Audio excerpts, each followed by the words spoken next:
আসসালামু আলাইকুম। সবাই কেমন আছেন? আশা করি আল্লাহর রহমতে সবাই ভালো আছেন, সুস্থ আছেন। তো আজকে আপনাদের মাঝে শেয়ার করব লাউ দিয়ে বড়ি আর ডিম রান্না।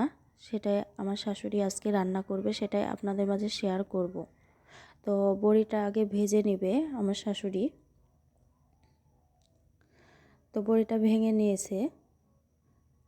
লাউয়ে বড়ি ভেঙে দিলে নাকি লাউ খেতে বেশি ভালো লাগে।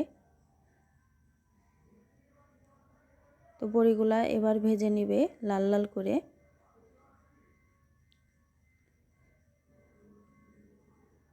এই তো বড়িগুলা লাল লাল করে ভেজে নিচ্ছে।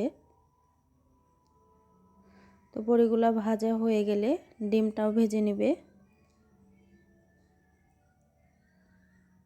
তো ডিম গোটা দিবে না আজকে, ডিম ভেজে ছোট ছোট করে কেটে লাউয়ের ভিতরে দিয়ে রান্না করবে আজকে।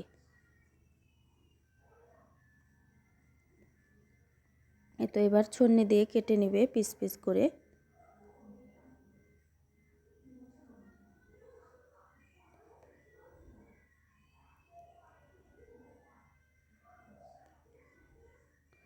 তো এভাবে লাউ রান্না করলে খেতে অনেক ভালো লাগে। তো ডিমটা পিস পিস করে কেটে নিল। এবার ডিমটা তুলে নিবে, নিয়ে এবার তেল দিয়ে দিল কড়াইয়ে। দিয়ে এবার পেঁয়াজগুলো দিয়ে দিল।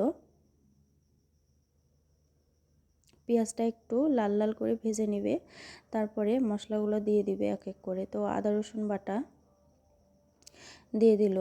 এবার হলুদের গুঁড়া, মরিচের গুঁড়া, লবণ একসাথে দিয়ে দিয়ে ভালোভাবে মশলাটা কষিয়ে নেবে।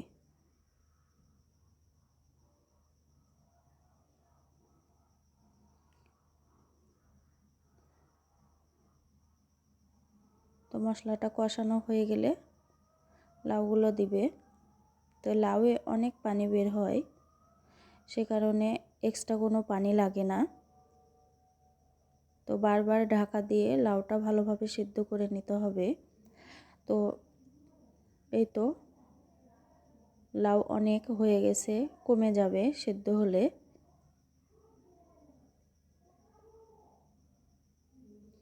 বড়িটা দিয়ে দিল।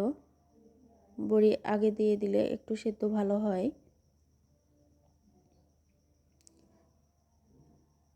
তো এভাবে বারবার ঢাকা দিবে আর একটু নেড়ে চেড়ে দেবে।